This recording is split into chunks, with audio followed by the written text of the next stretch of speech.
blocked off with police tape, everything, and I just parked my car in the nearest driveway, and I started running to the house.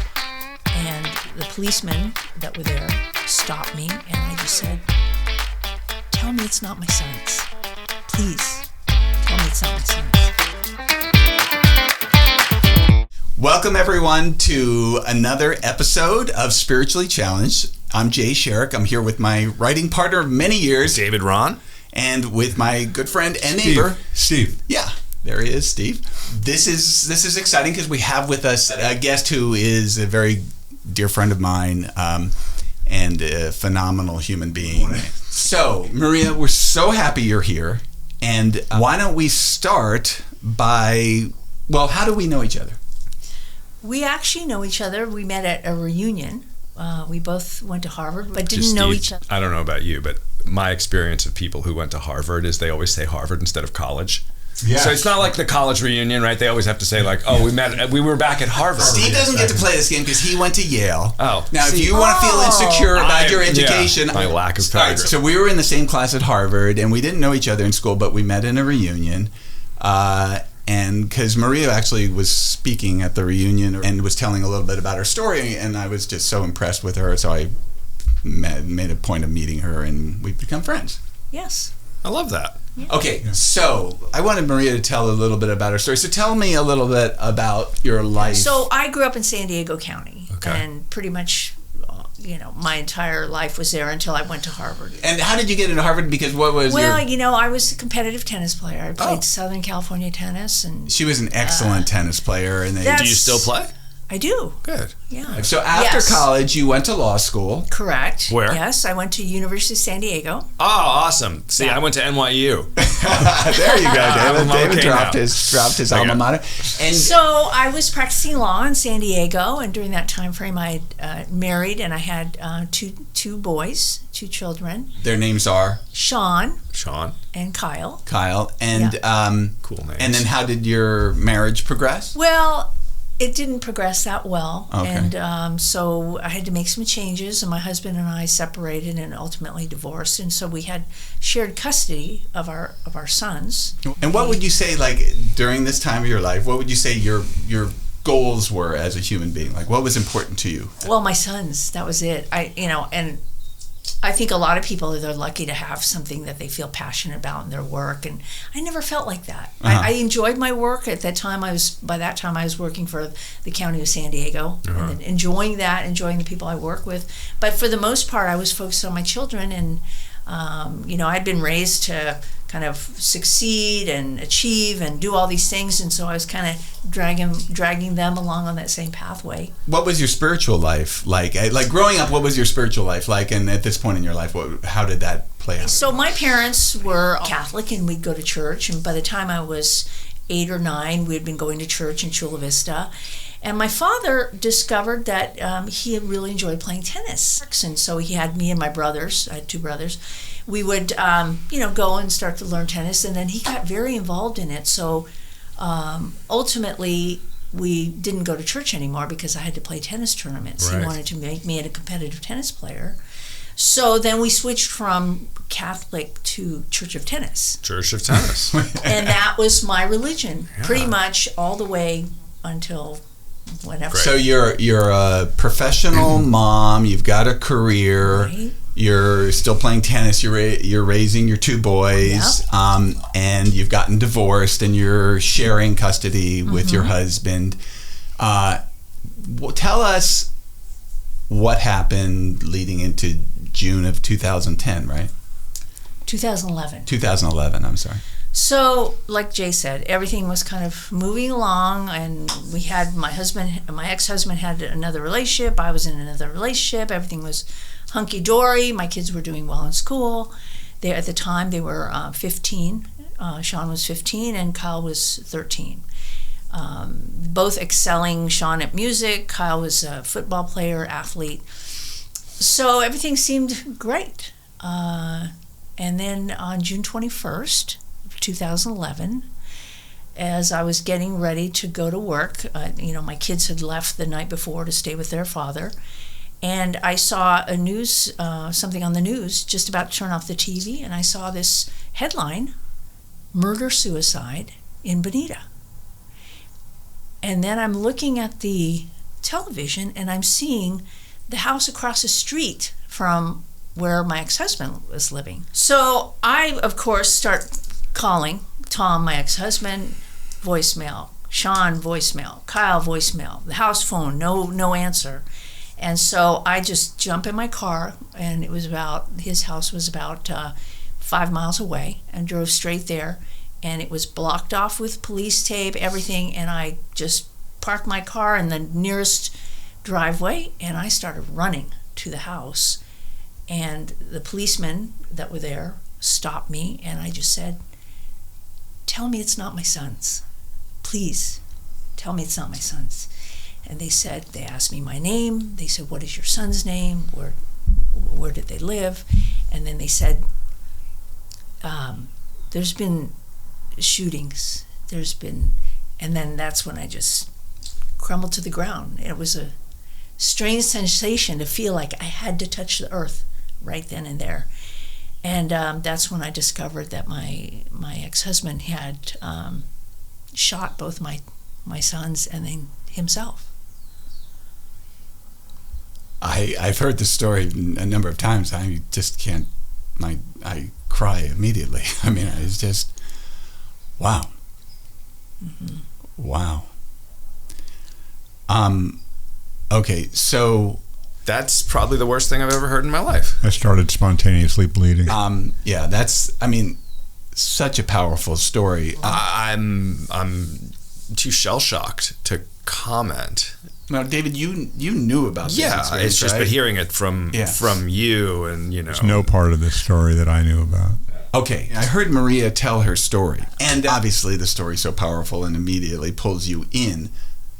But then what was even more powerful for me was what happened to Maria's life as a result of this tragedy. Mm-hmm. She actually wrote this incredibly beautiful book called Journey to the Upper Realm, which sort of details, it's a journal kind of her getting the year and a half after the tragedy.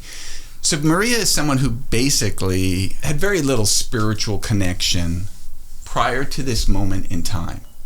So then, how did you cope with this incredible tragedy? Well, I mean, obviously initially I was just in shock and didn't really know what to do at that point. But I probably was in shock for at least a couple of weeks, and all I did at that initially was focus on, I need to put a memorial service together for my sons. And so that was, very cathartic too, because I feel like I was just being kind of guided and led to, what songs, what photos, how to organize it. And I had so much help, obviously, from friends, work people that did all the videos and everything. Uh-huh.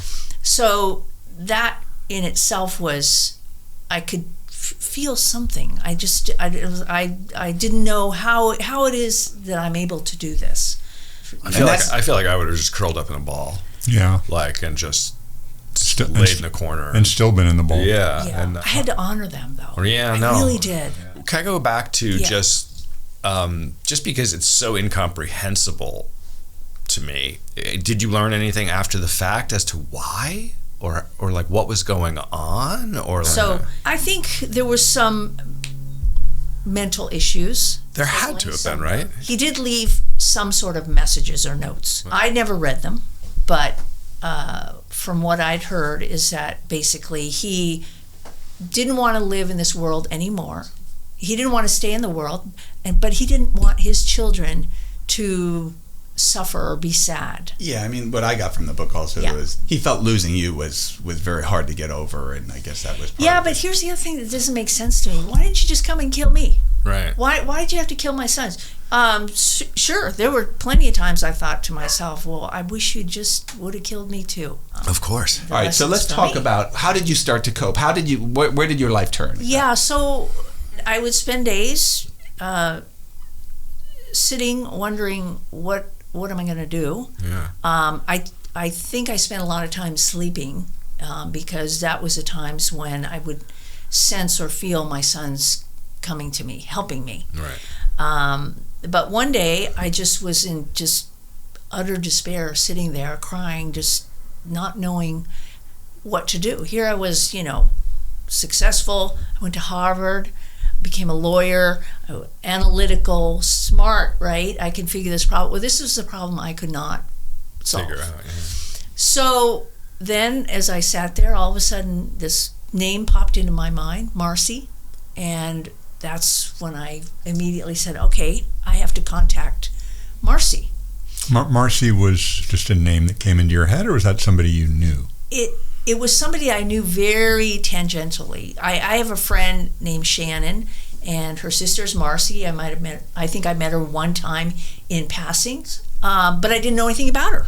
But this push was telling me, contact Marcy, and so that's what I did.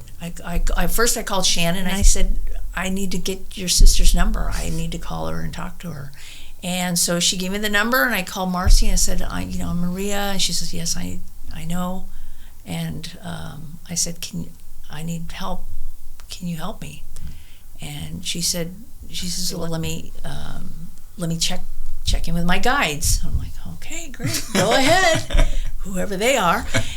So she called me back later, and she said, okay, yeah, let's do this. And we arranged for me to come up to where she was living, and she said, we're going to do some emotional body healing, we're going to do journey meditations, and okay. And did you I don't know what those are, Right, but they but let's sound do good to them. me. Let's try it. Did you know that Marcy did meditation and healing and that?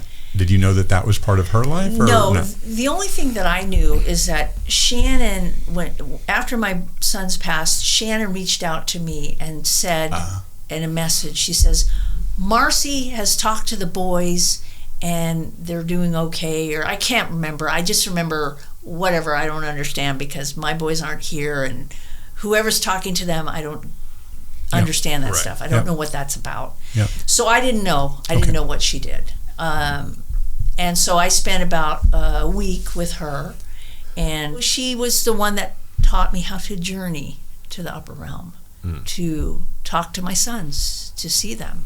And during that week, did you have that experience? I did. You did? Yes.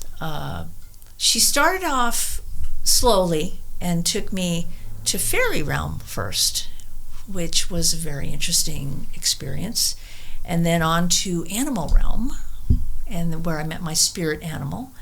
And then we ultimately went to the place and visualized where I was going to meet my sons, created my special place with them. Before we get into the experiences directly, just tell us a little bit about the technique. Like in the physical world, what were you doing? So the first time we went anywhere to any kind of realm, Marcy said, well, and you have to promise me that you're going to come back, because I don't want to have to go in there and get you. Of course, I said, okay, whatever you say, I'll come back. So we laid down on the carpet, and the first time she took my hand, she said, I'm going to hold your hands with you, and we're going to go together. And then we closed our eyes, and she walked me through a meditation and visualizing certain things, like, walking down into a field, where a large tree, and we're going to go down into there's a large hole in the bottom of this tree, and we're going to go down in there, and we're going to stay open to whatever you see. So we were just physically laying on the carpet with our eyes closed. So you weren't listening to music at this time? No, because she was guiding me through the meditation. Okay. Was she a shaman, Marcy, basically, or no? I don't know that she necessarily called herself that. But these were shamanic journeys in terms of what they were. Exactly. Okay. Is Marcy still around? Do you know Marcy still? I do. Yeah. And I check in with her periodically. So Maria became very skilled. Well, it almost was the thing that saved your life, in my opinion, from reading your book. She became very good at taking these journeys. They became a regular practice of yours for maybe a year and a half. You were doing them 2 years? I'd say for about a year, like every 2 or 3 days, I'd go take a journey. And you take it. You were on your own back home. Right. Once she taught me how to do it, then I went home and I started doing this. And when you're home, you were put on headphones. Tell me about that. Yeah. Now that I do remember, even though she was doing the guided meditation, she probably had some drumming that was playing in the background. And so when I went home and did it myself, I would just put on headphones and listen to the drumming, and then go into the meditation that way. And when you say you spoke to your sons, what was that? Could you see them? Could you hear their voice? Yes, I could see them. I could hear them. I could feel them. I could touch them. They were as real to me in the journeys as you are right here. And you would talk to them and they would answer you? Yes. As though you were having a conversation. Absolutely, with me. yeah. I had a lot of questions. And they had answers. They answered, I believe, what they were allowed to answer. What does that mean, what they were allowed to answer? I think because they know that, I still have my life here on earth. I still have journeying to do here and things to learn, things to expand my consciousness, things to evolve, and to not give me the answers. They gave me enough answers where I could make sense of continuing life. I see. And it was by your choice to stop doing that? Choice might be too strong a word. I mean, it was more just kind of the way it transpired, like a natural evolution of the relationship, because I think I even at one point, the boys were telling me, you don't need to do this. Yeah. When you read the book, it feels very much like this is the thing that kept you alive, and you were in so much pain and so much grief, and this would just help you. And also, it gave you a lot of information. So here's the thing. What's so amazing about Maria's journey is you go, okay, so she's lying on the floor and she's got these headphones on and she's, imagining this stuff, and thank God she can do it, and it made her feel better and everything like that. And you go, okay, great. I'm glad you found a technique to get through your grief. Yeah. But when you read about the journeys themselves and the information coming from the boys in helping Maria, this was all information she had no access to. It was not a part of her life, and the information is so rich and so, in terms of my understanding of spirituality, it's so accurate and profound.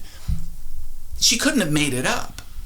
And so, not only is she having these very vivid, real experiences, and as she just mentioned, where it feels 100% real to her, the information she's getting is not part of her world. Explain what the typical journey was like. So you would prepare yourself, you go into this state or whatever it is, right, and you would suddenly describe just the basic steps that almost every journey took. So what I did, and again, just so you know, kind of on the physical level, I would go up to my bedroom, I would, put my headphones on, I would lay down on the floor, and I would start my, the drumming meditation.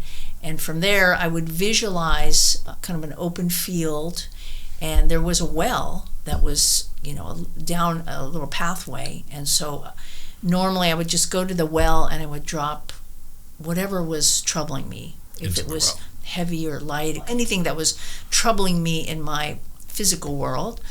And then I would continue down the pathway to a large tree where my spirit animal, Panther, would come out, Black Panther, and he would come with me further down the pathway to a cliff, and there would be a cloud there, and we would both get onto this cloud, and we would rise up into the skies and reach a place where we would get off. That was the upper realm, kind of like an entryway. It would be different at different times, kind of marble floor. Sometimes my guide would be there waiting for us. And who was your guide? My guide was Michael. And is that Archangel Michael? Or? No, I did ask him once. Right. I said, are you the Archangel Michael? And he says, no, but I aspire to that. And so he would help me, and he was always very professional. he had a brown suit, and he was just a very... Well, let me interrupt for a second, yeah. because when you're reading the book, it goes way beyond professional. So did Panther, your spirit animal, did Panther communicate with you? Yes. Like, how did he communicate? Typically just loving energy and support. Yeah, because when you read the book, it's he just wasn't like... talking, obviously. Right. It was telepathic, Right. mental communication. I like how she said he wasn't talking, obviously. like that's the line, right? Oh, well, the panther can't talk. Yeah, right. I mean, not in fairy world. Yeah. What's so powerful in reading the book is it's so compassionate. And it's just like these connections you write about, these looks that, this knowing look of, I know what you're going through, I'm here to support you, I love you, and and it's just so much love in that experience. Then you'd get on the cloud, you'd come up, and you would see Michael, and in many ways the experience was very much, the same, but Michael was just so full of love. Well, here's one beautiful thing should I read it or should you read it, Maria? Which would be better? I can read it. Okay, so why don't you read? At one point when Maria is really suffering... I walked to the bench. Michael put his arm around me. He acknowledged my pain. Then he held me close, cradling me like a baby. You don't always have to be strong. That's why I'm here. I let myself release and feel the pain. He held me, comforting me. I am here for you. I am always with you. Jay, you probably should have had us read the book in preparation for this. Well, yeah, you should read the book. It's the most incredible book. Can I just say something about this? It's interesting because this book is not something that I wanted to write or was trying to write or even thought about writing. What it is, it's everything that I was experiencing day to day. It was like my daily journal. Mm-hmm. So I didn't actually write a book in that sense that you think about somebody, writing, structuring everything. It was just transcribing my journal entries. So when I do these meditations, I immediately would just come back into my physical body and I'd start writing down everything that I'd experienced. And then there were also entries from just normal waking up and I feel like crap type of entries. So it's not a book in that sense that maybe you would think about. Right. It's like reading your private journals. It's like a memoir, I suppose. Yeah. Right. Yeah. When was the last time that you connected with your sons? In a journey, it's been, 10 or more, 12 years. Right. But one of the reasons the journey's ended is because you feel their presence just sort of more on a regular daily basis in a more subtle form. What I tell Jay is that I don't meditate because I feel like I am in a constant state of meditation. Are you connecting with them through this process of meditation now? Yeah, in the way that you were 10 years ago? Different. This, I would say, is more like kind of almost like a beginner state. I mean, it's like you really have to go through all the steps.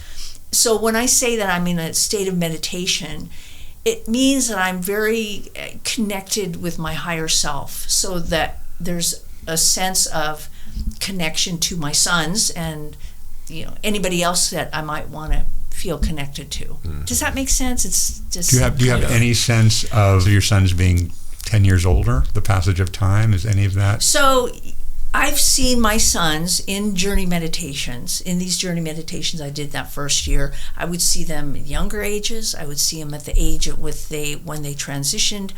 I would sense them older. But the point is, when you go on these journeys, what the boys would say to you is, Mom, we're going to pretend that you are our mother and we're going to show you ourselves in the form of your sons, because we know right now, as a human being, that's what you need and that's how you relate to us. But really, we've been together in many ways forever. Well, because we identify each other through our physical appearances, right?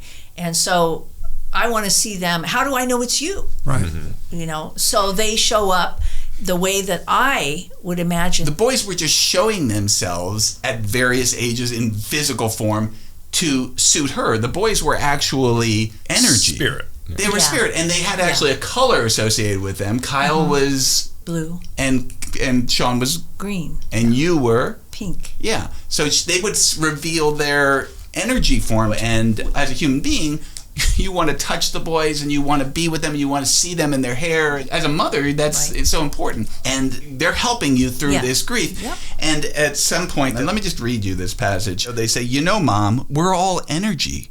Your mind is so powerful, it can create the illusion of matter. Your mind is so powerful because it's part of God, the Creator. Do you know who and what you truly are? When the physical forms are broken down into their true forms, you'll see only pure energy. They put their arms around me and held me. Then we transformed into energy. It was misty, so hard to describe. It was our true existence as pure thought, pure energy. The boys then say, you're made up of all these atoms and molecules that break down into energy, which is not visible to the human eye and not detectable to the limited human senses. As a human, you're given these senses so you can experience matter, but that doesn't make the matter real. What is real is our true essence, our true forms. Do you feel it, Mom? Feel it? We can be anywhere at any time with anyone, and so can you. And then Maria says, I felt the sense of infiniteness, that my human physical body is of such little importance. It doesn't matter. It doesn't matter how we look. We're all going back to the same form, God form. Now, I feel like I didn't write that. I mean, I wrote it physically. I wrote those words in my journal after that meditation. But as he reads it, I thought, God, I just don't have the imagination as a human being to write that kind of thing on my own. When you say in the passage you refer to God energy. Yes. And when you use the word God, is it in like the sort of Roman Catholic sense? No, not at all. Or like what does God mean? The universe, the force. Talk about the experience, Maria, in answer to that question. Talk about the experience that you write about all the time. When you are going up on the cloud, many times, particularly when you're in sort of a more expanded state, you have this experience. The feeling of like an infinite, I don't know, benevolent energy. Not a old man with a beard kind of feeling. It was just... She would get on this cloud, and then as she was going up to the upper realm, sometimes when you were sort of open to it, you would just feel this incredible... magnanimous force of pure love taking care of you and loving you and accepting you. And you would call that force, in the book at least, you called it the Father. Yeah, the Father. Or sometimes you call it the One. Yeah. Because it had this sort of very, I'm taken care of experience. There's the sense of everyone in your journeys all knowing that two things. One, they're all part of the one energy, and that there is something called Source, which is sort of the focal point of that one energy that everyone is very connected to, and yet it is sort of higher in its purity of that energy than the rest of it. But I don't like to use the word God in general just because it has so many connotations to it. But it's not said in any religious manner at all. Did you ever have any desire at all to communicate with your ex-husband? Well, initially, I obviously no, because I was so enraged and angry about what he did. But ultimately, over time, I became open to mediums that would tell me that he was there. Initially, I was like, I don't want to hear from him. I don't keep him away. And at times, I could feel him trying actually to come into my consciousness. And I said, I'm not ready to hear that. I don't want you here. There are a number of times in your journeys where the boys are sort of suggesting that Father is here, and he's got his own place in this spiritual realm, but he's here, and you're like, no. And in many ways, I believe the book is this beautiful journey through forgiveness, where you're starting to let go and let go and let go of the anger. I mean, it definitely. It took some time, but first, just being open to having mediums telling me he's coming in. He wants to say how sorry he is. I was also told that initially when he transitioned over, he had to kind of go into a spiritual detox because of what he did. And even I've come to some understandings about the role that he played, and as Jay knows, it's kind of sometimes liken it to Judas, and reading that how much Judas must have loved Jesus to play that role for him. So many of the things that we've talked about in the podcast are reflected in the book and brought up in these most beautiful passages. But one of the themes that comes up so clearly is, why did all of this happen? What was the value of all this suffering? And it's explained, Michael explains and the boys explain how these were choices. That Maria chose this life, this incredibly painful, powerful life, in order to grow spiritually. And the boys chose to play this role, and they would constantly say to you, Mom, we're fine. We didn't feel any pain. We're fine. This is the role we chose in order to create this situation for your benefit, for your husband, for him to have this experience as well, and for all the world who comes in contact with you to then have the value of hearing this story and allowing it to affect their lives. And we've talked about this before, and I've asked the boys a couple of times in the journeys, why did it have to be so harsh? Why did it have to be like this? Yeah. Isn't there a better way? Why? Again, going back to how does it make sense that a father who absolutely adored his sons, and I'd never had any thoughts that he would ever harm his sons, why would he do it this way? And the boys told me, because it needed to have a huge impact, not just for me, but for everybody that knows you or knew them, impact that would stop people in their tracks. I always get flummoxed by the notion that if we're all energy in this sort of higher form already, why do we have to come down to learn lessons that it seems like they already know?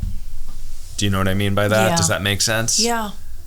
Like, what is the purpose of this sort of the lesson learning down here if we're all just going to go back up and be aware and wise? I mean, this is something that Guidance, who, just to quickly refresh, Guidance was the spiritual energy that I would speak with. That would right, and Guidance would say you'd have to come down to experience form. Yeah, well, it's that experience is what creates wisdom. You have to have the personal experience, and your guide, Michael, says something very similar. Maria says, I sat down on the bench and Michael came and sat down next to me. There was an exchange of thoughts about existence, journeys, life lessons, and such. He was assuring me of the rightness of all things, even the pain, grief, and sorrow. I asked him about my learning and why I can't know more now. Let me pause actually to say, so Maria was, you just wanted to die basically when your boys were left. Yes. You kind of just wanted to go join them. Yes. And constantly the message was from your boys and from Michael was, no, not yet. Yeah. That's important you stay here. Okay.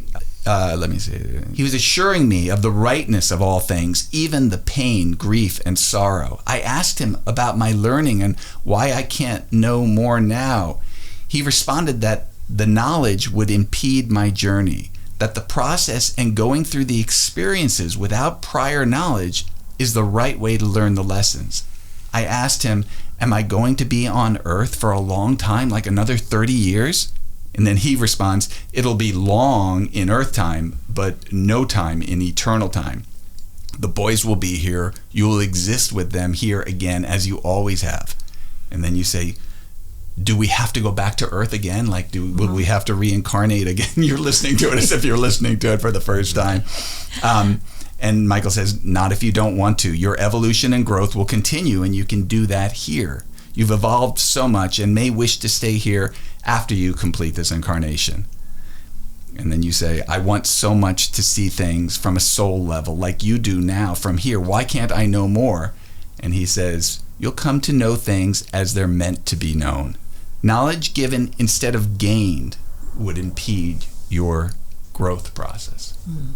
Did that answer your question, David? I get it. What Maria talks about in the book is how we come into this incarnation and we elect to forget so that we can have all these experiences and grow from the experiences and make it a richer understanding as a result, because it will now be an understanding based on experience. Yes. I just wanted to kind of bottom out on my last question about connecting with your husband. You said initially you had opportunities, you didn't want to let him in. Was there more to that story? How does that sort of progress and resolve? I actually did connect with him, not in a journey. I didn't want it to be that personal. Right, yeah. But I did have I guess you would call it like a life between life regression session with a practitioner that took me to the higher realms to talk to higher beings. And in that session, my sons came and my ex-husband was there, and they were showing me, congratulating me on this life journey that I went through on earth, and they were all like welcoming and ecstatic and celebrating, and he was there, and I didn't feel anger, I didn't feel any kind of hatred toward him. It was more just like, they were like, yeah, you did it. And that's what I was shown in that. And so, in that journey, because you write about it, in that journey, what Maria discovered was she was this energetic being who had a soul name of M, I believe. And that M, Maria's higher sort of soul, chose to come into this life, and particularly chose a very difficult life, because there was this opportunity to evolve and get closer to source energy, to God, and that you had sort of agreed to do this. Yeah. And then they were all celebrating. You did it. You did it. You did it. And Tom, her husband, who was responsible for this atrocious act on the earth plane, was part of that arrangement, was part of that contract to help Maria make this leap in her, or M, I guess in this case, to make this leap in her development. And not just for M. When you talk about like this, expansion, it's expansion for every living being. People on Earth, spirit world, it's all like connected as part of this growth. So how do you sort of process that now? It's this idea that this is the life you chose, this is the life everybody chose, and that's why this happened, and this helped you get to a spiritual place, so this is something to be celebrated. Yes. That's how you feel about it? Everything you said there, like, do I feel totally fine with everything that's happened? Yes. You do. Unbelievably so. I feel richer as a person, as a human being, and I just feel like my consciousness and capacity for love is just expanded so much, except in traffic. I don't like that part.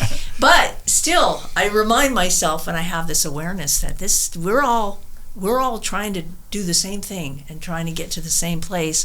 So, yeah, to answer your question, Steve, I am totally good with everything that's happened and everything that is happening in my life. I feel which is incredible, connected. Considering what you've been through. I just kind of, it's mind-boggling to me. And you also have a sense that you haven't really lost your boys. You're just here for a period of time until you get back to them. Yeah. When the sense that you will be returning to them and being reunited with them, is that on an energetic level, or do their personalities come through?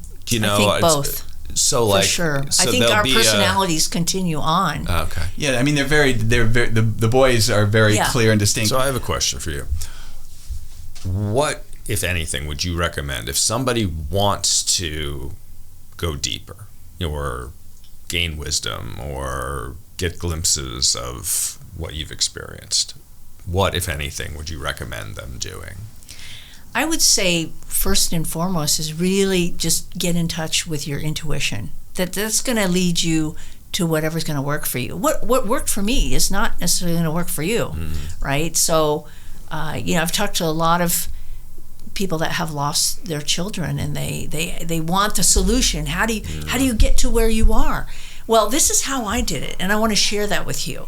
But I always tell them, you got to stay open, and you got to not search so much outside, but search inside for what feels right for you, because it could be automatic writing. It could be meditation. It could be, working with the pendulum. There's so many different ways to connect with spirit that, one way isn't necessarily the best for everybody. Mm-hmm. So I guess I just say stay open. Trust yourself. Mm-hmm.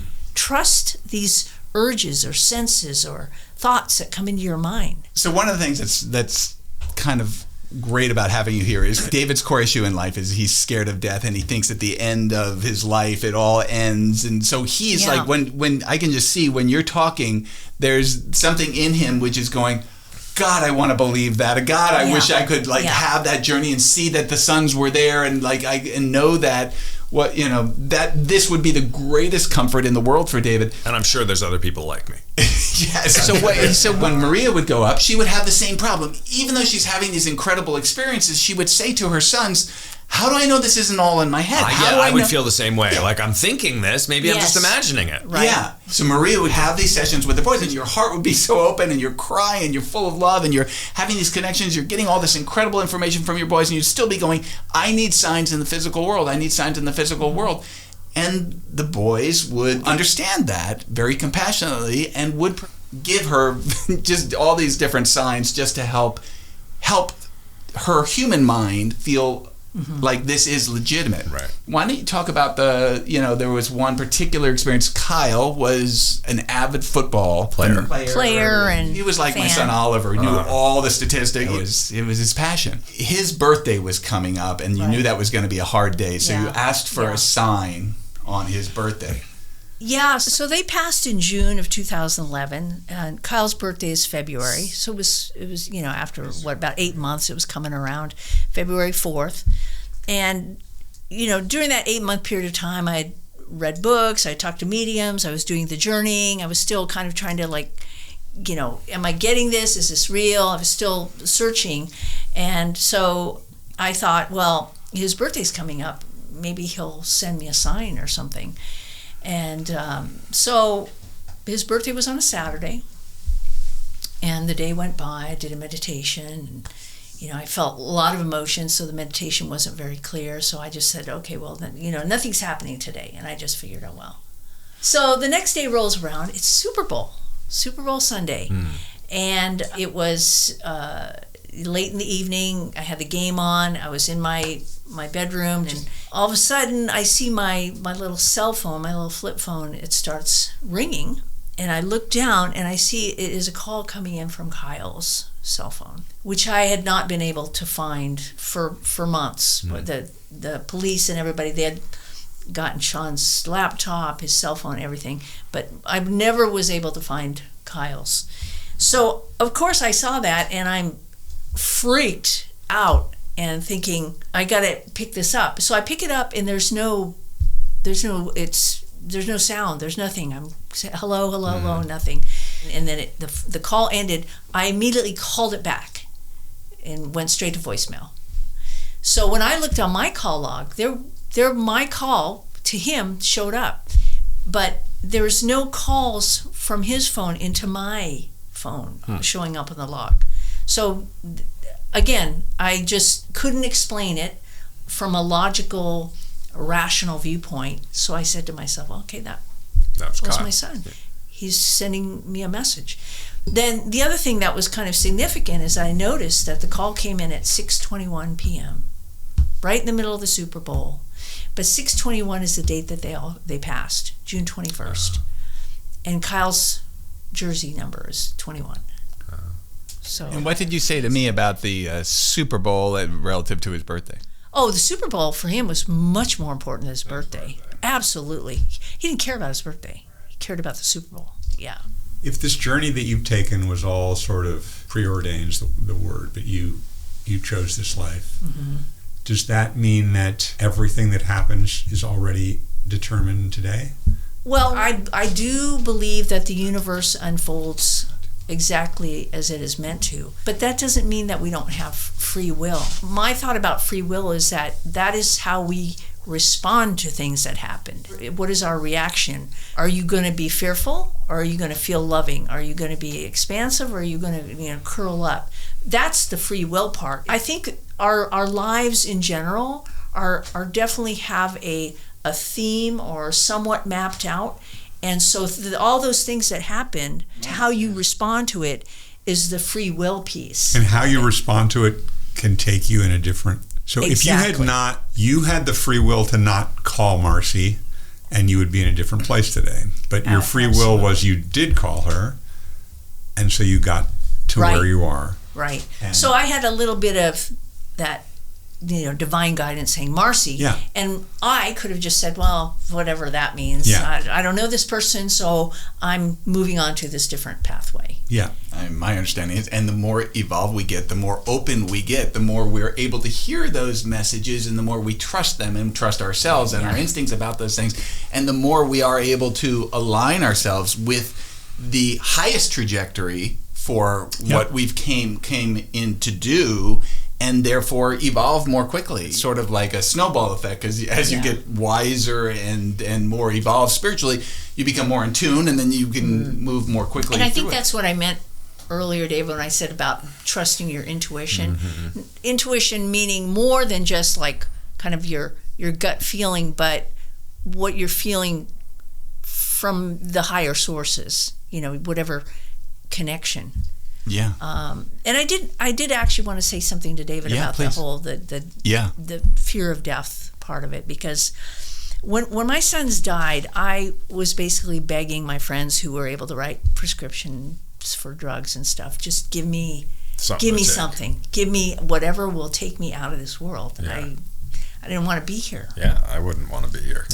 So when I went to go see my therapist for the first time after my sons passed, which was probably maybe a week or two afterwards, and we spent an hour. She watched me cry for an hour, and I realized that there was nothing she could do for me because I wasn't taking drugs, I wasn't drinking, I was sleeping fine, and I wasn't depressed. And so I left her office, and I said, okay, I'm going to drive home, and she was shocked that I was driving. And she said, you drove yourself here? I said, yeah, how else was I going to get here? Your sons were just killed and you're driving your car. And that's when it dawned on me. It's like, okay, I can ram my car into a wall. That is how I'm going to get out of here. And all of a sudden, I had this sense, my higher self, my soul, my spirit, whatever you were going to call it, was like, no. You're not going to do that. And then I had this realization that my soul, my spirit was so much more powerful than the human part of me that wanted to die so badly. And I think I had a different sense of it at that point. Knowing that my spirit, my soul was in charge. What's amazing to me about Maria's story is she was a person who had virtually no spirituality in her life. She has this incredibly impactful experience, and suddenly her spiritual life just blossoms, and to the point where you're one of the most spiritually knowledgeable and wise people I know on the planet. I wasn't an atheist or anything like that. I mean, I obviously was not Catholic any longer, and achieving. It was all about what's happening in the physical world and how do you move forward and how do you make life better and be successful. I had a sense of there's something. I guess that would be kind of like a deist. You believe that there's a higher power, there's something, but I didn't have any particular definitions of what that was, and frankly, I wasn't really concerned about it at that point, because I'm focused on my career, my life, and my sons' careers, and making sure they kind of were along the same pathway that I was going. Yeah. In closing, I think one of the great gifts you have brought into the world is a message which can help people who are in grief. So to people who are really, really suffering with something as powerful or as difficult as what you faced, how do you help them process? Because your journey is so incredible in how you processed so much pain. You're still processing it, of course. Yeah. But what do you say to someone to help them get through their pain? Because I know you do work with people.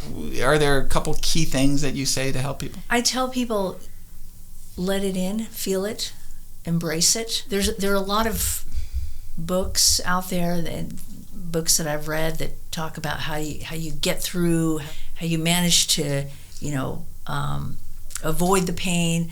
That's not the purpose of grief. Grief is it's really the flip side of the coin of love. And if you don't love, you don't feel grief the way that I did. It's scary. It's very scary. It's very painful. That doesn't make it a bad thing. Right. Well, I think you pointed out too, and Michael has said in the book about, service to others. That's why we're here, because others is everybody, is all the one. All right. Well, it's been so great having you, Maria. And thanks for sharing. Yeah. Thank you so much for being here. And my heart goes out to you because it's so hard, but if I could join the people who were sort of celebrating you and applauding you, I would like to do that, because I think you are an achievement as a human being, and I'm so happy to have you in my life. Thank you. Yeah. Appreciate it. Yeah. Awesome. Thank you.